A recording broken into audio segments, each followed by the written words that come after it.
আমরা আজ সাথে পেয়েছি এআইডিএস ওয়াল পশ্চিমবঙ্গ রাজ্য কমিটির সম্পাদক কমরেড বিশ্বজিৎ রায়কে।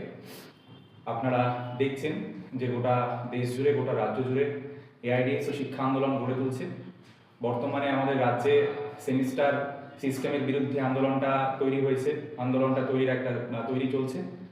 সাথে কেন্দ্রীয় বাহিনী স্কুলে ইলেকশনের এই পরিস্থিতিতে কেন্দ্রীয় বাহিনী স্কুলে নিয়ে আসা হচ্ছে, এই নিয়ে এআইডিএসও আন্দোলন গড়ে তোলার চেষ্টা করছে। এই পরিপ্রেক্ষিতে বিশ্বজিৎ দার সাথে আমরা আলোচনা করব। বিশ্বজিৎ দাকে আমরা পেয়েছি আমাদের সাথে, তার থেকে আমরা শুনে নেব যে এআইডিএস ও ওয়েস্ট বেঙ্গল এখন এই আন্দোলনের পরিস্থিতিতে তার ভাবনা চিন্তা কি ভাবছে। বিশ্বজিৎ দা, তোমাকে আমাদের পেতে স্বাগত। এই 2026-এর উচ্চ মাধ্যমিকের যে ব্যাচ, এই ব্যাচ থেকেই তো প্রথম উচ্চ মাধ্যমিক পরীক্ষাটা সেমিস্টার সিস্টেমে শুরু হলো। 2024-এ যারা পরীক্ষা যারা উচ্চ মাধ্যমিক পাশ করলো তারা এবার উচ্চ মাধ্যমিক দিয়ে বেরোলো। অর্থাৎ 2 বছর আগেই এই সেমিস্টারটা শুরু হয়ে গেছে। এবার প্রথম ব্যাচটা তারা পরীক্ষা দিয়ে বেরোলো। তো 2 বছর আগেই যখন সেমিস্টারটা শুরু হয়ে গেল, তখন এখন যখন এআইডিএস ওয়েস্ট বেঙ্গল এই আন্দোলনটা করছে, তখন কিছু জনের মধ্যে একটা প্রশ্ন দেখা দিচ্ছে যে 2 বছর আগেই তো সিস্টেমটা শুরু হয়েছিল, তখন তাহলে এআইডিএস ওয়েস্ট বেঙ্গল কি করছিল, বা তারা এই বিরোধিতা করছিল কি নাকি করেনি, বা তখন তাদের ভাবনাটা কি ছিল। তো এই বিষয়ে এতদিন পর 2 বছর পর লক্ষাধিক ছাত্রছাত্রীকে যখন দুর্ভোগ ভোগ করতে হলো, তখন কেন এআইডিএস এর বিরোধিতা করছে, এই বিষয়ে তুমি কি বলতে চাও? দেখো, 2024 সালে 14ই মার্চ পশ্চিমবঙ্গের তৃণমূল কংগ্রেস সরকার এ রাজ্যে উচ্চ মাধ্যমিক স্তরে একাদশ দ্বাদশে সেমিস্টার পদ্ধতি চালু করে। সেই বছরই 2024 সালের 23শে মার্চ আমরা আমাদের সংগঠন এআইডিএস ও পশ্চিমবঙ্গ রাজ্য কমিটির পক্ষ থেকে প্রেস বিবৃতি দিয়ে বলেছিলাম, একাদশ দ্বাদশে সেমিস্টার পদ্ধতি চালু হলে শিক্ষা ধ্বংসের আরেকটা ধাপ এগিয়ে যাচ্ছে, ফলে অবিলম্বে এই সেমিস্টার পদ্ধতি বাতিল করা উচিত। সারা পশ্চিমবাংলায় একমাত্র বামপন্থী ছাত্র সংগঠন হিসাবে এআইডিএসও সেদিনও সোচ্চার হয়েছিল, এবং সেই 2024 সালে যখন একাদশে ভর্তি হওয়া ছাত্রছাত্রীরা ভর্তি হওয়ার অনেকদিন পরে বই পাচ্ছিল না, তখনও প্রতিবাদে সোচ্চার হয়েছিল। যখন 2024 সালের দ্বিতীয় সেমিস্টারের পরীক্ষায় একটা বিরাট অংশের ছাত্রছাত্রী অকৃতকার্য হল, তখনও এআইডিএসও এই সেমিস্টার পদ্ধতি বাতিলের দাবি জানিয়েছিল। এবং তোমার নিশ্চয়ই খেয়াল থাকবে, যখন এবছর সেমিস্টার পদ্ধতিতে প্রথম উচ্চ মাধ্যমিক পরীক্ষা শুরু হলো, পরীক্ষার আগে আমরা ছাত্রছাত্রীদের অভিনন্দন জানিয়ে বলেছিলাম যে তোমরা ভালো করে পরীক্ষা দাও, তোমাদের অনেকেরই সিলেবাস শেষ হয়নি, খুব কঠিন পরিস্থিতির মধ্য দিয়ে তোমাদের পরীক্ষা দিতে হচ্ছে, কিন্তু তোমাদের ভাই বোনেদের, ছোট ভাই বোনেদের আন্দোলনের স্লোগানটা বলে দিন, সেমিস্টার বাতিল করো, পুরনো বোর্ড পরীক্ষা ফিরিয়ে নাও। ফলে আজকে যে লক্ষ লক্ষ ছাত্রছাত্রী একটা প্রচণ্ড সংকটের সম্মুখীন হচ্ছে এবং সেমিস্টার বাতিলের দাবি উঠছে, এটা ছাত্র সংগঠন এআইডিএসও একদম শুরুর সময় থেকেই এই সেমিস্টার বাতিলের দাবিতে আন্দোলনে ছিল, এবং আমরা এই 2 বছর ধরে নানানভাবে নানান কর্মসূচির মধ্য দিয়ে সেমিস্টার বাতিলের দাবি জানিয়েছি। ফলে হঠাৎ করে আমরা আজকে এই সেমিস্টার বাতিলের দাবিটা তুলছি না, আমরা ছাত্রছাত্রী, অভিভাবক, শিক্ষকদের মতামত নিয়েই আমরা এই সেমিস্টার বাতিলের দাবিতে আন্দোলনে ছিলাম। আগামী দিনেও এই আন্দোলনে আমরা শ্রেষ্ঠ করব। তবে এই আন্দোলনটা চলছে, সোশ্যাল মিডিয়াতে যে পোস্টগুলো আমাদের পেজ থেকে হচ্ছে, বা সেখানেও বিভিন্ন ছাত্রছাত্রীরা যখন তাদের মতামত রাখছে, আমরা দেখছি যে এবছর যারা উচ্চ মাধ্যমিক উত্তীর্ণ ছাত্রছাত্রী, তাদের একটা প্রশ্ন আসছে যে তাদের তো পরীক্ষা শেষ হয়ে গেল, ফলে তাদের যে এই দুর্ভোগটা হলো সেইটা তো তার তো ফল তারা পাবে না, পরীক্ষা তো শেষ হয়ে গেল, তারা তাহলে তাদের সমস্যাটার সমাধান কীভাবে হবে? তো এই বিষয়ে তোমার মনে করছে? দেখো, এবছর যারা উচ্চ মাধ্যমিক পরীক্ষা দিল, তারা যখন 2024 সালে মাধ্যমিক পরীক্ষা দেয়, তখনও বিশেষ এক কারণে পরীক্ষা এগিয়ে আনা হয়েছিল, এবং সেই ছাত্রছাত্রীদেরকেও খুব সমস্যার সম্মুখীন হতে হয়েছিল। এবছরও সেমিস্টার পদ্ধতিতে এটা প্রথম ব্যাচ, এবং আমরা জানি যে বেশিরভাগ ছাত্রছাত্রীর সিলেবাস শেষ হয়নি, তারা উপযুক্ত সময় পায়নি, এবং স্কুলগুলোতে শিক্ষক পদ শূন্য, যে পরিমাণ শিক্ষক দরকার সে শিক্ষক না থাকার ফলে ভালো করে ক্লাস হয়নি, পরিকাঠামোহীনতায় স্কুলগুলো ভুগছে। ফলে এবছরও লক্ষ লক্ষ ছাত্রছাত্রী তারা ভালো করে প্রস্তুতি না নিয়ে পরীক্ষায় বসেছে এবং তাদের অনেকেরই পরীক্ষা ভালো হয়নি এবং তারা অত্যন্ত মানসিক যন্ত্রণার মধ্যে আছে, কষ্টের মধ্যে দিন কাটাচ্ছে। বেশ কিছুজন হতাশ। প্রতিদিনই আমাদের সংগঠনের রাজ্য কমিটির কাছে বহু যোগাযোগ আসছে, ফোন আসছে, আমরা তাদের মানসিক অবস্থাটা বুঝতে পারছি। এই যে লক্ষ লক্ষ ছাত্রছাত্রীর ভবিষ্যৎ নিয়ে ছিলিমিলি খেলা হলো, এটাতে আমরা রাজ্য সরকারকে ধিক্কার জানাচ্ছি। ছাত্রছাত্রীদের উদ্দেশ্যে বলব যে যারা এবছর উচ্চ মাধ্যমিক পরীক্ষা দিয়ে দিল, তারা আগামী দিনে যখন উচ্চশিক্ষায় যাবে, সেই উচ্চশিক্ষাতেও কলেজেও কিন্তু 4 ইয়ার ডিগ্রি কোর্স এবং সেমিস্টার সিস্টেম। তারা যদি তাদের দাদা দিদিদের কাছ থেকে জানতে চায়, তাহলে তারা স্পষ্ট বুঝতে পারবে যে তাদের দাদা দিদিরা কীভাবে এই সেমিস্টার সিস্টেমের মধ্য দিয়ে তারা তাদের উচ্চশিক্ষার স্বপ্ন কীভাবে তাদের ধ্বংস করছে। একইভাবে তাদেরও সঠিক সময়ে সিলেবাস শেষ না করেই পরীক্ষা দিতে হচ্ছে। কলেজগুলোতে অধ্যাপক নেই, ভালো করে ক্লাস হচ্ছে না, নানান ধরনের পরিকাঠামোগত সমস্যা। ফলে যারা আজকে উচ্চ মাধ্যমিক পরীক্ষা দিয়ে দিল, তারা যদি মনে করে আমাদের তো পরীক্ষা হয়েই গেল, আমরা আর এই সেমিস্টার বাতিলের দাবিতে আন্দোলনে থাকবো কেন? আমি তাদের কাছে, আমাদের সংগঠনের রাজ্য কমিটির পক্ষ থেকে তাদের কাছে বলতে চাই যে আগামী দিনে তোমাদের সামনে যে উচ্চশিক্ষা যে পরিস্থিতি অপেক্ষা করছে বা উচ্চশিক্ষায় যেতে গেলে, সেখানেও সেমিস্টার পদ্ধতি তোমাদের উচ্চশিক্ষার স্বপ্নকে ধ্বংস করে দেবে। ফলে তোমাদেরকে কিন্তু এই সেমিস্টার বাতিলের দাবিতে আন্দোলনে অবশ্যই থাকতে হবে। পাশাপাশি আর একটা কথা বলতে চাই যে সোশ্যাল মিডিয়াতে এরকম অনেকে কমেন্ট করছে যে আমরা তো এরকম একটা সমস্যার সম্মুখীন হলাম, তাহলে পরবর্তী মানে ছোটো ভাই বোনেরা বা পরবর্তী ব্যাচ তারাও এ ধরনের সমস্যার সম্মুখীন হোক, আর কেন বাতিল হবে? আমরা মনে করি যে একটা দায়িত্বশীল দাদা দিদিরা এভাবে ভাবতে পারে না। কারণ আমরা যদি ভাবি যে আজকে যে আমরা জ্ঞান অর্জন করছি, যে সিলেবাসের যে বই পড়ছি, যেখান থেকে জ্ঞান অর্জন করে আমরা শিক্ষা লাভ করছি, আমরা যদি দেখি যে একটা বিরাট সংগ্রামের মধ্য দিয়ে জ্ঞান গড়ে উঠেছে এবং বহু মানুষের লড়াই আছে, সংগ্রাম আছে, আত্মত্যাগ আছে, তার মধ্য দিয়ে আমরা জ্ঞান অর্জন করছি, শিক্ষিত হচ্ছি এবং শিক্ষা অর্জনের পরে চাকরি পাচ্ছি। তাহলে এই জ্ঞান চর্চার একটা নৈতিকতা আছে। এই জ্ঞান চর্চার নৈতিকতা এটাই হচ্ছে যে পরবর্তী প্রজন্মের কাছে এই জ্ঞান চর্চার পথ যাতে সুগম হয়, তার জন্য বন্দোবস্ত করে দেওয়া। ধরুন যে আমরা জানি যে গ্যালিলিও আবিষ্কার করেছিলেন সূর্যকেন্দ্রিক মহাবিশ্ব। তার জন্য গ্যালিলিওকে কঠিন নির্যাতনের মুখোমুখি হতে হয়েছিল। যদি গ্যালিলিও ভাবতেন যে এত কষ্ট স্বীকার করার, এত নির্যাতন করার কী আছে, তিনি তো ভালো থাকতে পারতেন, তাহলে তিনি এত কষ্ট স্বীকার করে নির্যাতনের মুখোমুখি হয়ে তিনি কেন সত্যের পক্ষে দাঁড়িয়েছিলেন? কারণ তিনি মনে করেছিলেন যে পরবর্তী প্রজন্মের কাছে সত্যকে পৌঁছে দিতে হবে। এটা হচ্ছে জ্ঞানের নৈতিকতা, এটাই শিক্ষার নৈতিকতা।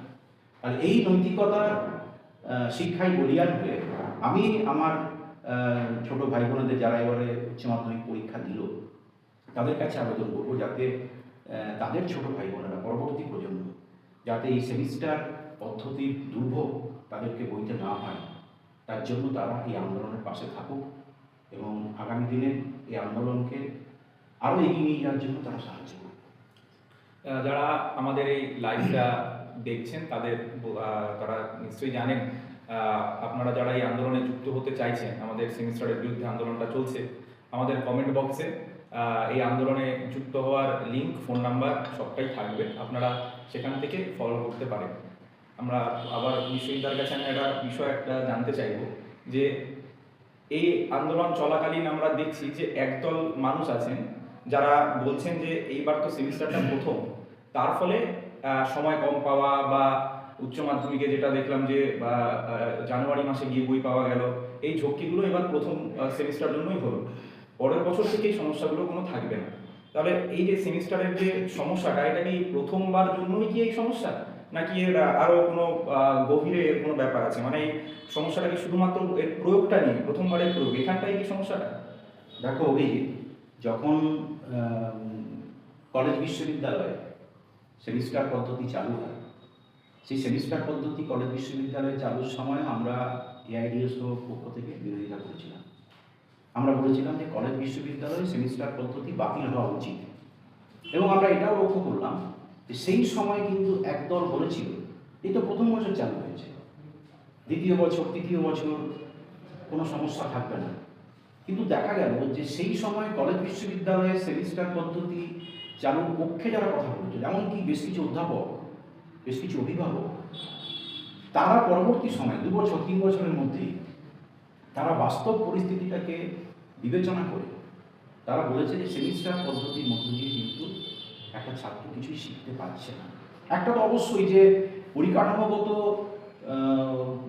মানে সমস্যাটা তো একটা অবশ্যই গুরুতর বিষয়।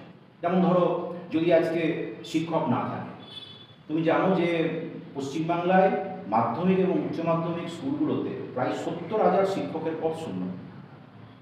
এই শিক্ষকের পদ শূন্য থাকার ফলে একটা বিরাট অংশের ছাত্রছাত্রীরা পরিকাঠামোগত সমস্যায় ভুগছে,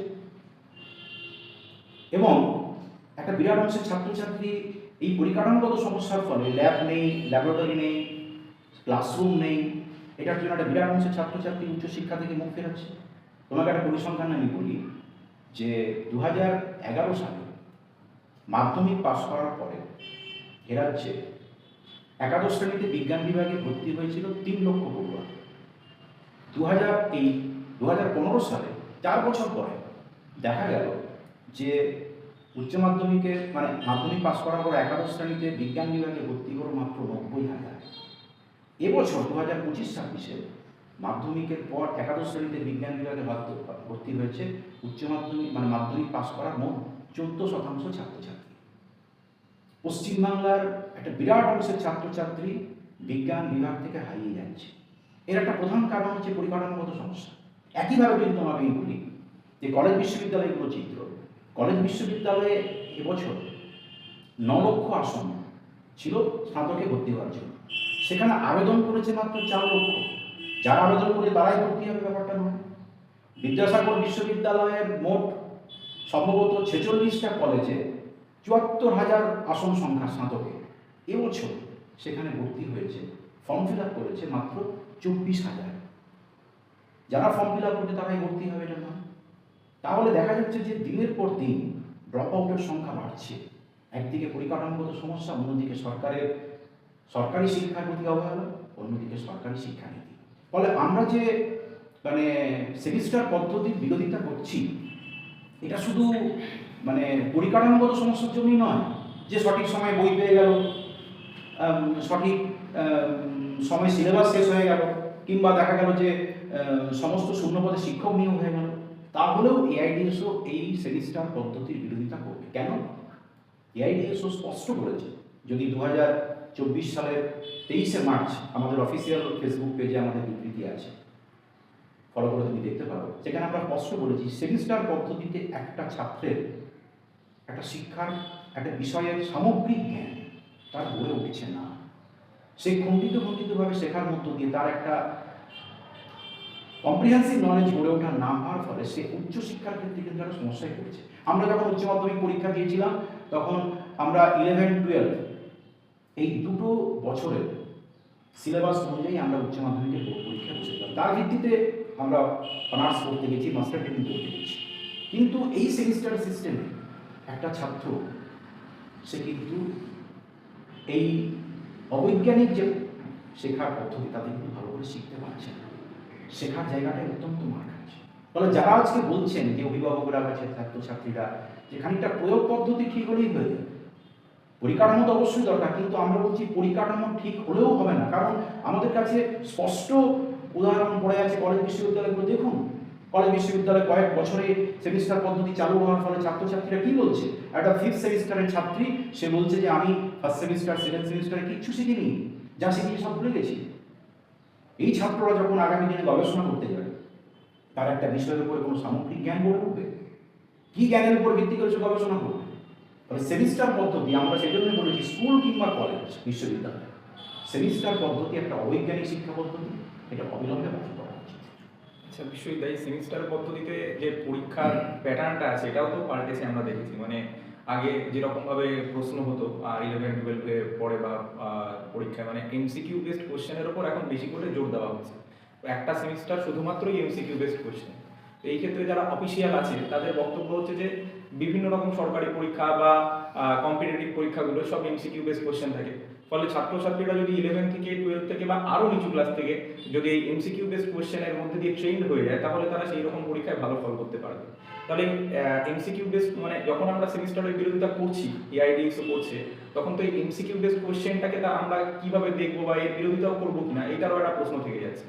এই জায়গাটা নিয়ে আমার দেখো, প্রথম হচ্ছে যে একটি ছাত্র বা ছাত্রী সে শিখছে কতটা, এমসিকিউ টাইপের প্রশ্ন হবে না কী ধরনের প্রশ্ন হবে, সেটা হচ্ছে গুরুত্বপূর্ণ, শিখছে কতটা। যদি আজকে বলা হয় যে এবছর যারা উচ্চ মাধ্যমিক পরীক্ষা দিল সেমিস্টার সিস্টেম, যদি তুমি 100 জন ছাত্রছাত্রীর সঙ্গে কথা বলো, তুমি বুঝতে পারবে যে তাদের মধ্যে তুমি 99% পাবে তারা বলে আমি কিছু শিখিনি। যারা খানিকটা উচ্চবিত্ত, যারা বাড়ির ছেলে মেয়ে, যারা খানিকটা প্রাইভেট টিউটারের উপর নির্ভর করে, তারা খানিকটা স্যাটিসফাইড।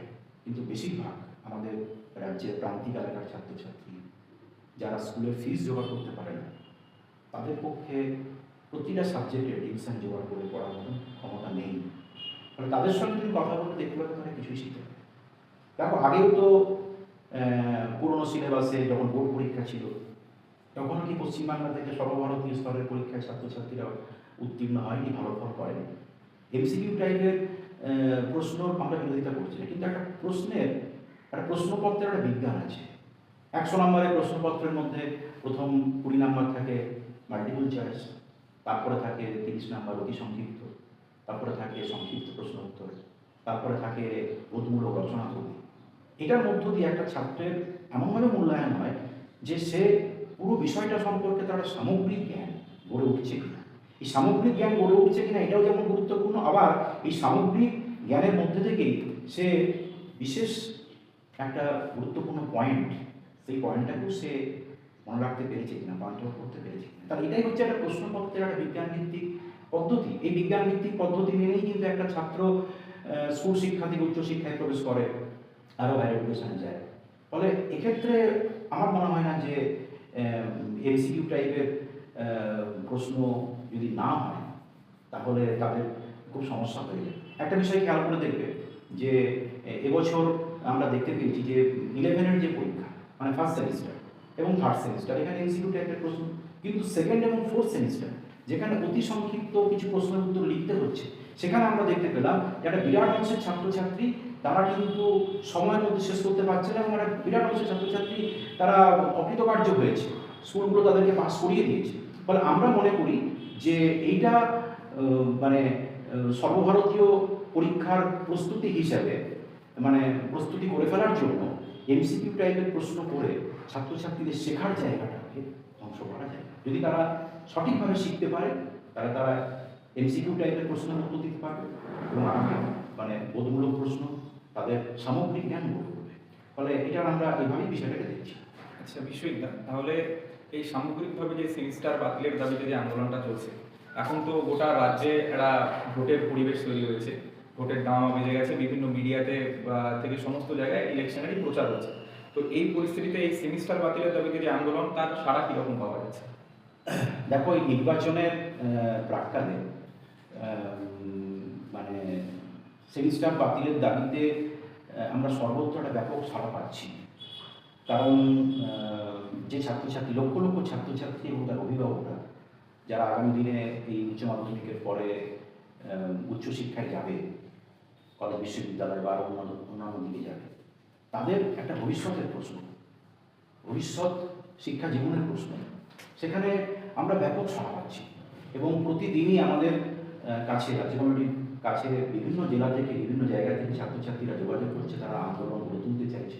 এবং আমরা এই সেমিস্টার বাতিলের দাবিতে যে লাগাতার আন্দোলন করছি, সেই আন্দোলনের ধারাবাহিকতায় শিক্ষামন্ত্রীর উদ্দেশ্যে সারা পশ্চিমবাংলা জুড়ে আমরা 1 লক্ষ স্বাক্ষর সংগ্রহের কর্মসূচি গ্রহণ করেছি।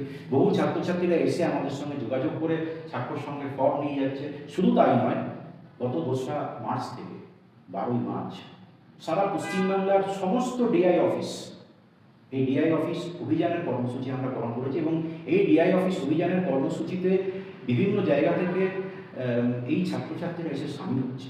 কারণ তারা একটা বিষয় বুঝতে পেরেছে যে নির্বাচন আসুক বা নির্বাচন যাবে, কিন্তু তাদের যে স্বপ্ন ধ্বংসের যে চক্রান্ত, যেভাবে লক্ষ লক্ষ ছাত্রছাত্রীর জীবন নিয়ে সরকার চিরুনি খেলছে, এটাকে যদি রুখতে হয় তাহলে কিন্তু পথে নামতে হবে, রাস্তায় নামতে হবে। ফলে সেই রাস্তার আন্দোলনে ছাত্রছাত্রীরা সামিল হচ্ছে, আমরা ব্যাপক সাড়া পাচ্ছি। আচ্ছা, বলছি তাহলে আবার এই সময় সেমিস্টার বাতিলের দাবিতে আন্দোলনটা যেমন চলছে, ঠিক তারই সাথে আর একটা জিনিস দেখা যাচ্ছে যে যেহেতু ইলেকশন ঘোষণা হবে, প্রায় কাছেই চলে এসেছে, সেন্ট্রাল ফোর্সকে পাঠানো হচ্ছে রাজ্যে এবং বিভিন্ন জেলার বিভিন্ন শিক্ষা প্রতিষ্ঠানে সেন্ট্রাল ফোর্সের থাকবার একটা বন্দোবস্ত করা হচ্ছে। ফলে স্বাভাবিকভাবেই মানে এরা দীর্ঘ সময় পড়াশোনার সময় ক্ষতিগ্রস্ত হবে। তাহলে এই সময়টায় সমাধান কি, মানে এর কি কোনো বিকল্প ব্যবস্থা হতে পারে, মানে এর সমস্যাটার সমাধান কোথায়? দেখো, সরকার এবং নির্বাচন কমিশনের কাছে বিকল্প আছে। সেই বিকল্প যদি সরকার এবং নির্বাচন কমিশন যদি ভাবতে না পারে, ভাবানোর জন্য আমরা আমাদের সংগঠন রাজ্য কমিটির পক্ষ থেকে গত 4 দিন আগে আমরা চিঠি দিয়েছি, মুখ্য নির্বাচন কমিশনকে চিঠি দিয়েছি, রাজ্যের শিক্ষামন্ত্রীকে চিঠি দিয়েছি। আমরা বলেছি যে এমনিতেই এ রাজ্যে মাধ্যমিক এবং উচ্চ মাধ্যমিক পরীক্ষা চলাকালীন প্রায় 2 মাস বন্ধ ছিল স্কুল।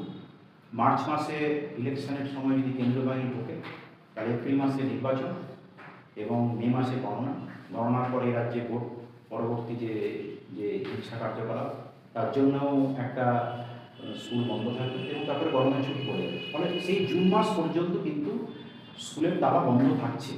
এরকম একটা পরিস্থিতিতে সরকারের উচিত যে এই কেন্দ্রীয় বাহিনীকে রাখার জন্য বিভিন্ন লজ, বিভিন্ন হোটেল, বিভিন্ন আবাসন এই বিকল্প ব্যবস্থা করে। আর সরকার যদি এই বিকল্প ভাবতে না পারে, তাহলে পশ্চিমবাংলার ছাত্র জনতার কাছে বিকল্প রাস্তা খোলা আছে। আমরা এআইডিএসও পশ্চিমবঙ্গ রাজ্য কমিটি বলেছি যে গোটা পশ্চিমবাংলা জুড়ে সরকারি শিক্ষা ধ্বংসের যে পরিকল্পনা একের পর এক করছে, এটার বিরুদ্ধে যেখানে যে স্কুলে কেন্দ্রীয় বাহিনী ঢুকবে, সেই স্কুলের শিক্ষকদের নিয়ে, ছাত্রদের নিয়ে, অভিভাবকদের নিয়ে সেই স্কুলের গেটে আমরা অবরোধ করব, সেই স্কুলের গেটে আমরা প্রতিরোধ করব। সেজন্য আমরা গোটা পশ্চিমবাংলার অভিভাবকদের, ছাত্রদেরকে বলেছি, যেখানেই কেন্দ্রীয় বাহিনী ঢুকিয়ে স্কুলের শিক্ষাকে ধ্বংস করা হবে, আপনারা আন্দোলনে নামুন, আমাদেরকে ডাকুন, আমরা সেখানে উপস্থিত হব। এআইডিএসও পশ্চিমবঙ্গ রাজ্য কমিটি সরকারি শিক্ষা বাঁচানোর দাবিতে আন্দোলন সম্পূর্ণভাবে নিয়োজিত থাকবে।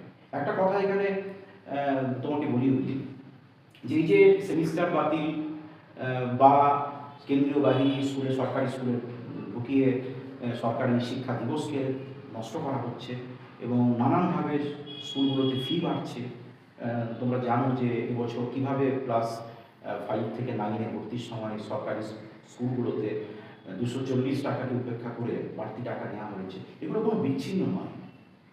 এটা যদি ভাবা হয় যে এটা কোনো হঠাৎ কোনো বিষয় নয়, এটা একটা সামগ্রিক সরকারি শিক্ষা ব্যবস্থাকে ধ্বংস করার পরিকল্পনা।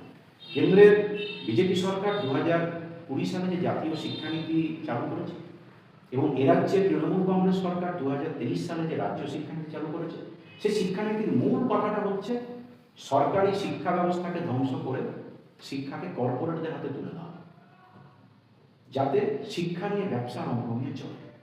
আর কর্পোরেটদের শিক্ষা ব্যবসায় সুযোগ করে দেওয়ার জন্য সরকারি শিক্ষাকে ধ্বংস করতে হয়, সরকারি স্কুলকে ধ্বংস করতে হয়। সরকারি স্কুল ধ্বংস হলেই তবেই একটা অভিভাবক বাধ্য হয়ে তার সন্তানকে বেসরকারি স্কুলে নিয়ে যাবে। এবং রাজ্যে কীভাবে বেসরকারি শিক্ষার সম্প্রসার ঘটছে আমরা দেখতেই পাচ্ছি, প্রতি কলকাতা সহ জেলায় জেলায় বেসরকারি স্কুল। তাহলে এই যে সেমিস্টার চালু, সরকারি স্কুলে ফি বৃদ্ধি, পাসফেল নেই, কেন্দ্রীয় বাহিনীকে স্কুলে রেখে শিক্ষা দিবস নষ্ট করা, যে কোনো অজুহাতে সরকারি স্কুল বন্ধ করা, স্কুলের টিচারদের এসআইআর সহ নানান কাজে, শিক্ষা বহির্ভূত কাজে লাগানো এবং নানানভাবে শূন্যপদে শিক্ষক নিয়োগ না করা, নানান ধরনের যে চক্রান্ত, এটার মূল লক্ষ্য হচ্ছে সরকারি শিক্ষা ব্যবস্থাকে ধ্বংস করা। আমরা মনে করি সেমিস্টার বাতিলের দাবিতে যে আন্দোলন বা এই যে কেন্দ্রীয় বাহিনীকে স্কুলে রাখার মধ্যে, শিক্ষা দিবস নষ্ট করার মধ্য দিয়ে যে প্রতিবাদী আন্দোলন গড়ে উঠছে, এটা কিন্তু আসলে সরকারি শিক্ষা ব্যবস্থা বাঁচানোর আন্দোলন। সেজন্য আমাদের slogan রেজিস NEP 2020 save public education. জাতীয় শিক্ষানীতি, রাজ্য শিক্ষানীতি বাতিল করো, সরকারি শিক্ষা ব্যবস্থাকে রক্ষা করো। এই দাবিতে গোটা পশ্চিমবাংলা জুড়ে ক্যাম্পাস থেকে রাজপথ এআইডিএসও লড়ছে। আগামী দিনে লড়াই আরও তীব্রতর হবে।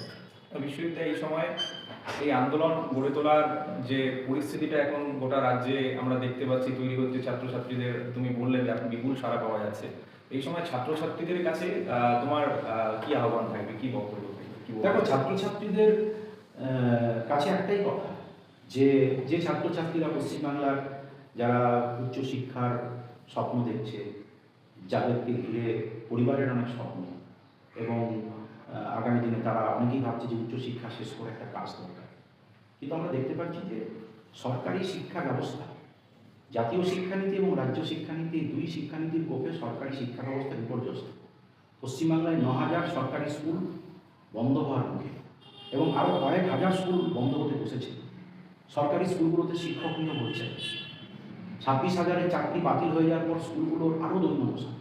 বহু স্কুল আছে পশ্চিমবাংলায় যেখানে থার্ড পিরিয়ড, ফোর্থ পিরিয়ডের পর ছুটি হয়ে যায়, ক্লাস হচ্ছে না। ফলে যদি আজকে উচ্চশিক্ষার স্বপ্ন, শিক্ষার স্বপ্ন যদি বাঁচাতে হয়, তাহলে কিন্তু রাস্তার আন্দোলনে সামিল হতে হবে।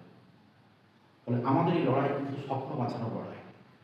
স্বপ্ন যদি বাঁচাতে হয়, শিক্ষা যদি বাঁচাতে হয়, একটাই আমাদের পথ, সেটা হচ্ছে রাস্তার আন্দোলন, ছাত্র আন্দোলনকে দুর্বার গতিতে এগিয়ে যাওয়া।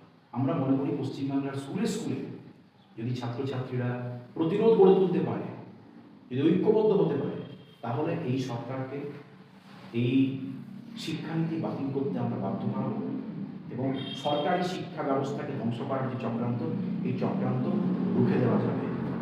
এই বার্তা আমরা পশ্চিমবঙ্গের ছাত্র সমাজের কাছে জানাবো, যে সরকারি শিক্ষা ব্যবস্থা বাঁচানোর দাবিতে আসুন আমরা সকলে মিলে এই আন্দোলন করি। বন্ধুরা, আমরা আমাদের এই লাইভ সেশনের শেষ সময়ে চলে এসেছি। আজকে এআইডিএসও পশ্চিমবঙ্গ রাজ্য কমিটির সম্পাদক কমরেড বিশ্বজিৎ রায়ের কাছে আমরা শুনে নিলাম যে এই বর্তমান সময়ে যে ছাত্র আন্দোলন এই রাজ্যের বুকে গড়ে উঠছে, সেমিস্টার বাতিলের দাবিতে কেন্দ্রীয় বাহিনী স্কুলে নিয়ে আসা হচ্ছে, তার বিরুদ্ধে, এবং এআইডিএসও যেভাবে শিক্ষা আন্দোলনকে ভাবছে, সেই নিয়ে কমরেড বিশ্বজিৎ রায় ছাত্রছাত্রীরা যারা আমাদের এই লাইভ দেখছো, তোমাদের কাছে একটি আহ্বান রেখেছেন, এবং আপনারা সবাই, এছাড়াও যারা শুনছেন, আপনারা সবাই শুনলেন। তো এই শিক্ষা আন্দোলনকে আরো শক্তিশালী করতে আমরা আশা করছি আমরা আমরা সবাই মিলে একত্রিত হয়ে আন্দোলনকে আরো বেগবান করতে পারবো, আরো শক্তিশালী করতে পারবো। বিশ্বজিৎ, তাকে অনেক ধন্যবাদ এই লাইভে থাকার জন্য। আমরা এখানে শেষ করছি।